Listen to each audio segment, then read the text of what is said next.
Hi everyone, and welcome to the Startup Day at the Disruptive Innovation Festival. It's a day devoted to showcasing startups and their role in disrupting the market and enabling a shift towards a circular economy.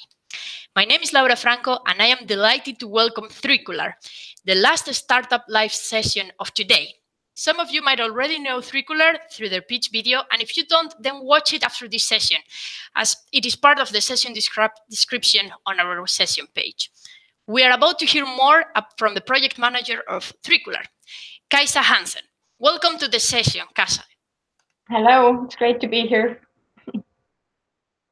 So, the first question that I would ask you is, what is 3CULAR and what do you do?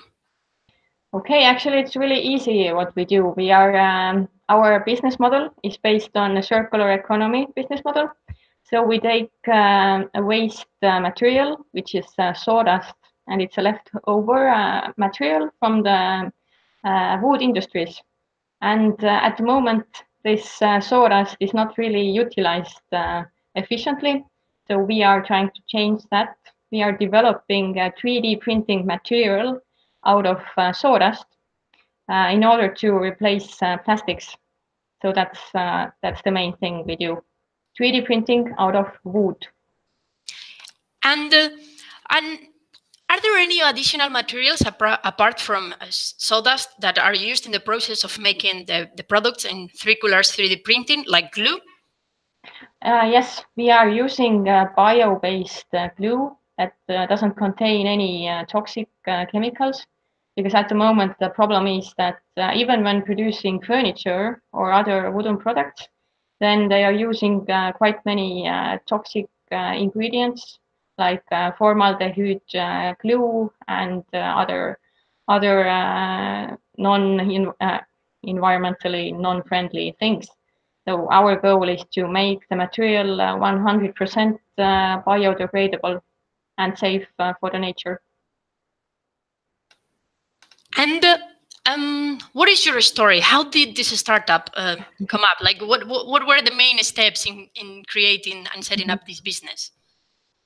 Actually, we got started last October at a Garage 48 hackathon. That is a quite serious hackathon series in Estonia.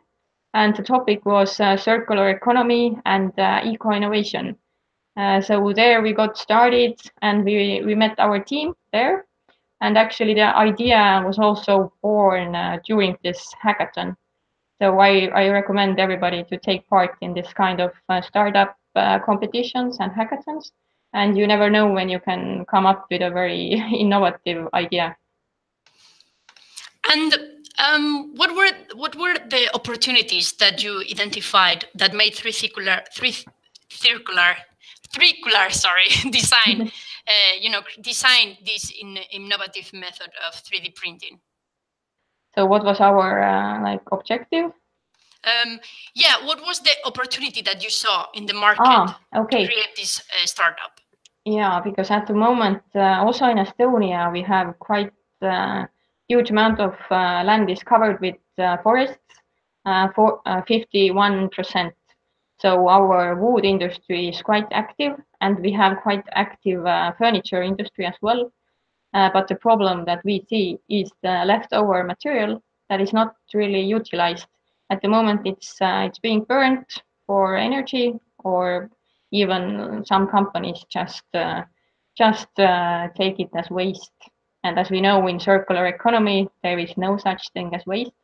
So the whole idea was like about circular economy, and that's why that was the opportunity we saw at the moment.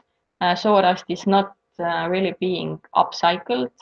So our aim was to give this material like a much higher value, like 10 times higher than at the moment. And if you had to summarize how 3CULAR accelerates the transition to a circular economy, how would you tell our audience that your startup is accelerating this transition?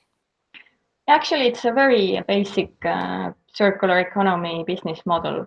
So first we observe where is the leftover material being produced.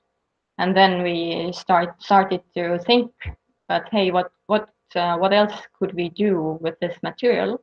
Because at the moment, as I said, it's not really utilized.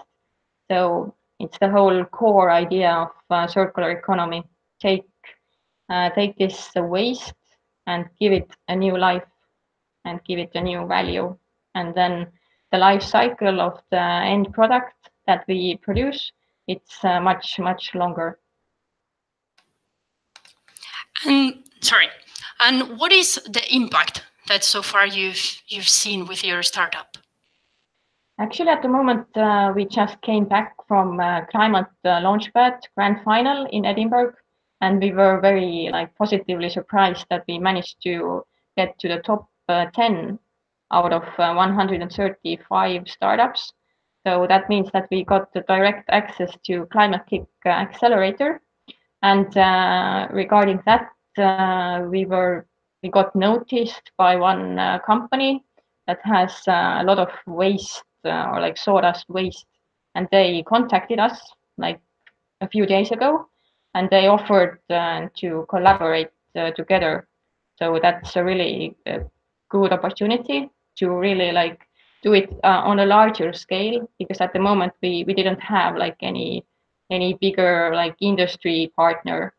But if we could really utilize this sawdust, 40,000 tons that they get every year, so you can really imagine how much CO2 it's going to save.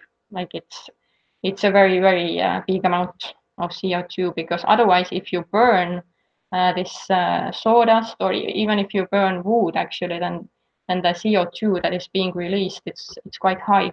But if we don't burn it, if we turn it into a new material, and then we turn it into products that last for decades, then we are already binding this carbon for 30 or 40 years. So that has a great environmental and climate effect. And apart from this opportunity that you have just explained, which it seems really like a great idea and a great opportunity to scale your business, would you suggest any other next steps that you will take with this startup? Yeah, actually, we have been. That's what I would always also say to other startups, that go to those competitions and talk to your clients, or to the jury, to the mentors. And we have gotten quite good feedback and ideas, even small things that the jury sometimes comments or says, that can be a really big help for your process. For example, we got a recommendation that why don't you try to do bigger things, because at the moment, if you use a normal desktop 3D printer, then you can make things a size of 20 centimeters, 20 centimeters. But we could also try it on a larger scale, because building a 3D printer, it's not actually so complicated. You can even use it for building houses. That of course means we have to do more advancements in our material, but that's one goal, to develop a material for a larger scale objects. And also another thing that we got from as feedback as well was that we don't have to use it only for 3D printing, but we can also use it with any kind of other methods like this material. So this helps us to scale our production actually to other industries as well, not just 3D printing, because so far we have concentrated on 3D printing, but you always have to look at the bigger picture. So that's what we are planning. And just as a last question, where can people find out more about 3CULAR, and how can they give you, recommendations, as you say, that are so important for a startup? Yes, actually, we have a Facebook page. We are most active there.